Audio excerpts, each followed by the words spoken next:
So what is your answer to that, that why we are limiting the coin sales so now, drastically? I see. How they think that, you know, so your question somebody is, wants to sell more right. coins.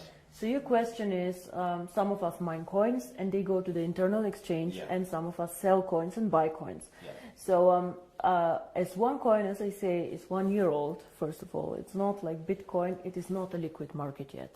So it means that there might be a day where we have a huge demand for coin sales or a huge demand for coin buying.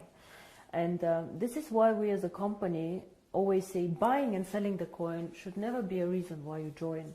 The coin actually needs to be used. So we need to have some time, and I say always it's 3 to 5 years until we really manage to have a usability and a liquid market where you can do unlimited sales and buying actually on the market. Until then, Kari, if you do not have limits, for example, what can happen is that one person with a huge sales order or huge buy order can distort the price a lot. And this is what happens to Bitcoin often. I don't know if you see all this going up, down in a very, very big amount. And this is called volatility, and we do not want to have a very big volatility for our coin. People do not understand how it can be that Bitcoin today is worth $500 and tomorrow only 400 within a day. This is very disturbing, and if you are a merchant who takes Bitcoin, you don't want to have this, because you want to be sure that if you take a Bitcoin today, it will not be valued 20% or 30% less tomorrow. Of course, you're very happy if it's valued 30% more, but it goes both sides. Absolutely, yeah. So cryptocurrency is one of the riskiest assets actually out there. High volatility, low liquidity on the markets. So for us to achieve a high liquidity, we need to work first on the value creation of the coin, on the liquidity, and it will take time. So all these people, why we have created this exchange, we have created it so people can learn to trade it, but it's not a self, the idea is not just that we go buy and sell the coin there, but we wait for the usability of the coin. This coin is very, very young. We have so much way to go, but we have created miracles already. So I'm looking very, very positive into the future. But remember, the internal exchange is demand and supply. So you have to find somebody who wants to sell coins to buy, and the other way around.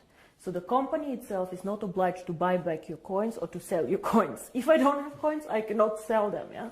And as a company, we do not buy back the coins. So it's always you selling your coins to somebody else or somebody else buying from you.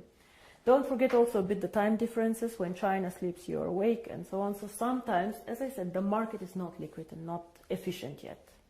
And then the other question is, which relate to that, is that how is the value created? Now, there are two questions I think inside here. First is what is the value of cryptocurrency, and the second is how do we determine today if one coin is valued €1, €2, or €5? Yes. So we have a concept which is called mining difficulty. And there are calculators out there on the internet for Bitcoin. Everybody can Google them. You just Google Bitcoin mining difficulty calculator and you see how this is calculated. It's a very, very simple thing. You calculate, one is electricity costs for the mining, and the second is computer power. So to mine a coin, you need obviously a computer to do some calculations and electricity to get the computer running. So depending on these two things, the mining difficulty grows or goes down. It goes both ways. It can go up, it can go down. The more miner join, however, the more people who want to mine, the higher the mining difficulty goes, because more of them are in the pools. And this is, of course, what happens to Onecoin. So you can simulate this with these calculators. It's nothing that Onecoin invented. And this is how we today measure the value of the coin. Yeah? So we say if it costs us €5 to create the coin due to electricity, the servers and the computer power, this is what we think is the appropriate price. Of course, it fluctuates up and down based on demand and supply, but always in a corridor actually that we have set. So this is how we determine the price today. And the second question that you had actually is, but one day we go to the open market, so how do we know what is the value of this cryptocurrency? Why is Bitcoin worth $400 and not 1,000 or whatever? And here, in my opinion, there are two things how we determine the value of cryptocurrency. Cryptocurrency is not backed up by anything. We know this. So it's actually worthless. So it's not backed up by gold. It's not backed up by any other asset. OneCoin is not backed up, yeah? Bitcoin is not backed up. But there's still value inside, and I tell you why. One is, first of all, the brand. Bitcoin currently have a very strong brand. Everybody knows them, they were the first one. Of course, there are always good and bad things about the brand, but they are very well known. Milka Chocolate is a very well-known brand.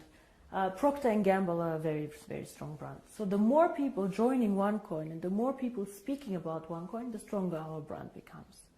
And this, I think, is something that makes us really a family, because if you go in the network marketing approach and go and sell shampoo, it does not make you stronger if somebody on a sideline sells shampoo. Only your downline makes you happy. But here, if another team makes OneCoin popular out there, this makes also your coin stronger and your team stronger. And this is something very, very special about OneCoin, I think. And so the brand. And we have currently about 2 million paid members. In the database, we have over 10 million people who know about OneCoin. So we for sure have more users than Bitcoin, for sure. We are different, we are in a different system, but there are 2 million people who tomorrow could start using the coin if we want to. And this is great. So this is one part of the value, but most people use Bitcoin currently as value storage, like gold. I put it in the safe and I keep it there, which is okay, but a bit of a dangerous concept. Everything that goes up can also go down, and you're not special. You know, and if you're not special, why use OneCoin? Why not use 2 coin, 3 coin, dark coin, or not?